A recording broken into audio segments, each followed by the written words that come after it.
Hello and welcome back to Advanced Audio Editing Techniques, Week 1, Thursday.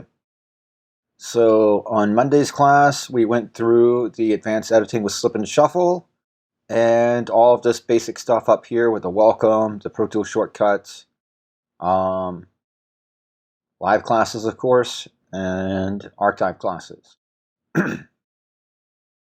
So coming up next, so due tonight, advanced editing with slip and shuffle, and as always, please do not try to use "I didn't know something was due" as an excuse.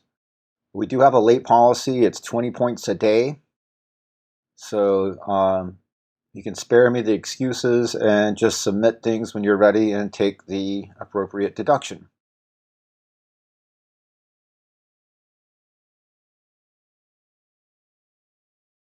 So there's nobody here for questions on the advanced editing with slip and shuffle, the Max Headroom project. So we're going to jump straight into the concert promo, which will be due on Monday night. Hopefully you all will work on it across the weekend. So, important things about this: 30 seconds long. Has to be exactly 30 seconds. You're going to be using the TCE tool, the time compression expansion tool in Pro Tools, which is your trim tool, selected into TCE mode so that it actually warps your audio. You can warp individual clips. You can warp the entire audio. Anything can be warped to make things right. Across 30 seconds, if you're off by 2 or 3 seconds, you can usually trim it up without it being too notable to the audio. If you're getting beyond that, then you probably need to be more creative in your editing to get the timing correct. But it can be nearly impossible to get everything to land exactly 30 seconds. So being able to use a TCU tool to cheat a few seconds here and there, very handy.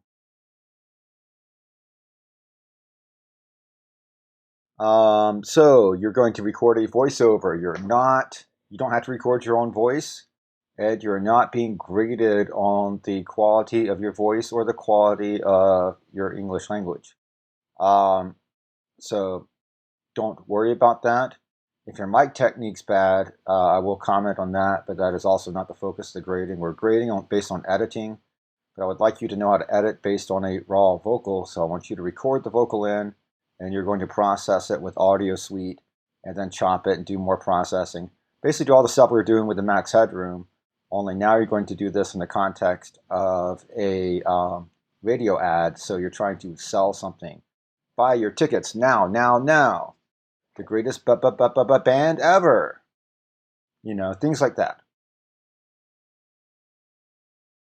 So I have two versions of a formula. These formulas are great. They have been in radio for decades. The formulas were passed on to me by a former Texas radio DJ who did this work in, I guess, through the 80s. You can still listen today and hear these formulas work. When you hear concert promos that do not follow this formula, they're oftentimes not as effective. So if you hear a really effective concert ad on your favorite radio station, try to take note of what made that good. You'll find a lot of them will follow a similar formula to this. And the ones that don't, you're going to be ahead of those people in the game. If you kind of just tuck away this formula and save it, it may help you one day. It's also a really good way to sound good because you're using other people's material. So you can take 5 to 7 top 40 hits that everybody knows, they're all done, to perfection or whatever, and then chop those together using your editing skills and put your voiceover on and make something that sounds really impressive in like demo reels and portfolio stuff. So this sort of editing is not just good for radio, it's also a good way to demonstrate your skills while using high quality material, right? So just by chopping together the songs, and it shows off your ability to have good timing, your ability to make smooth edits, and your ability to edit a voiceover all while sounding professional. Now, if you pick um, a band that was not recorded and mixed professionally and does not have great um, sonics, and you're not going to sound as impressive doing this. But that's up to you. I suggest using popular music. Do not supply the music. You're on your own. If you do not have music to use, try SoundCloud or Bandcamp or something. And I'm sure you can find an artist that is willing and happy to allow their music to be used and such. Just avoid gray areas. This one is not a discussion. Almost all of your posts this month are as a discussion, but because these are a high likelihood of using copyright material, I don't want to have any gray area of public performance, even in a class discussion thing. So that's why these are a closed upload between you and I, and not going to be put into SoundCloud or put into even a public group post for the class. So I just want to avoid any sort of gray area there. So please do not post your concert somewhere. You would not want people to buy tickets or try to show up for a thing that does not exist. I like to use fake dates. Black Pumas fans may be a fan of October 33rd. I like, like February 29th. You know, things that can't be, just to make sure everybody knows that this is not real.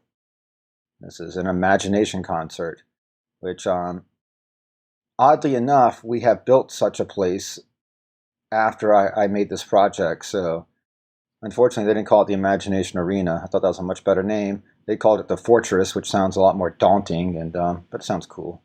I always liked fortresses when I was a kid. I would go live in a fort. But so we actually have a venue that is oddly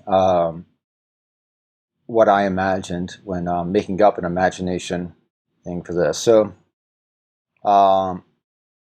I made up a venue, and oddly enough, we have a concert, which I've sent you all a message about, at a venue that we have since built that is oddly similar. So any similarities are coincidence only, or whatever that disclaimer is. Anyhow, make up a location. Don't use a real location if possible. You're probably going to need a real band because you need real music to work with. If you can make up a whole band and make up all their music too, then congratulations. But that's more work than I expect out of you. Your easiest route's going to be able to pick like a top 40 thing.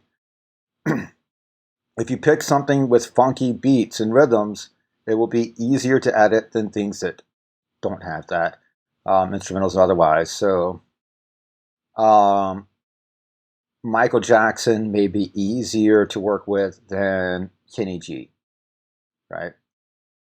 Just because the way the music works, that sort of thing. So remember, it's a class project, and you can choose any band you want. If you choose the hardest band to make sound good in a concert promo, that's on you, and you can, but just remember that it's on you to make it sound good. If you pick somebody like that already sounds good, Michael Jackson, Run the Jewels, Cher, whatever, Lady Gaga, professionally produced stuff, it's going to sound great, then that's going to help you in this process. Basics, don't forget to include artist, date, venue, ticket, location. And the main thing to keep in mind is just perspective. This class ramps up, so remember, you're supposed to be putting in 20 hours a week. Obviously, you don't need that much for week one, but it does ramp up. I'm trying to I try to make it, because I know there's some overlap of things and people get behind in other classes and stuff like that. So I try to make sure that you're ready, you have your Pro Tools ready, which is the project tonight, so make sure your Pro Tools is ready. And that's so that you can make it to the first weekend and really can dive in, and then continue from there. So we have projects due twice a week. Each project gets more involved than the one before, and it builds off the one before. So you can work ahead, but you can't skip ahead, right? So you can go ahead and do the radio imaging project if you wanted, but you're supposed to do this project first. And then when we get to the music editing projects in the later half of the class, it's all going to have to be done in order, because each one builds the other. So you have basically half of this class is editing for radio, and the other half is detailed time alignment for music editing. So here we are in the concert promo, and then next week we'll have the radio imaging. Unfortunately, we have nobody here live, so I don't have any questions where I usually would take questions. Don't have any coming in. So remember, you can go over this, and in a proper, they call flipping the classroom now, which is what when I was young, they just called preparing for class. We have another class before the projects actually due. So ideally, you will all look at a project, and you can come into here with any questions you have, and hopefully that also answers things for other students. So if you could look at next week's assignment, the concert promo, or even the radio imaging before Monday, then you can come in with questions on radio imaging on Monday. You can also come in with late, last-minute questions on the concert promo, as that's also due that night. So next week we will be looking at radio imaging, but I will also be fielding questions on concert promo if needed. All right, so that's a wrap here for this week. Don't forget your quiz on Friday and your assignment due tonight, and I'll see you all on Monday.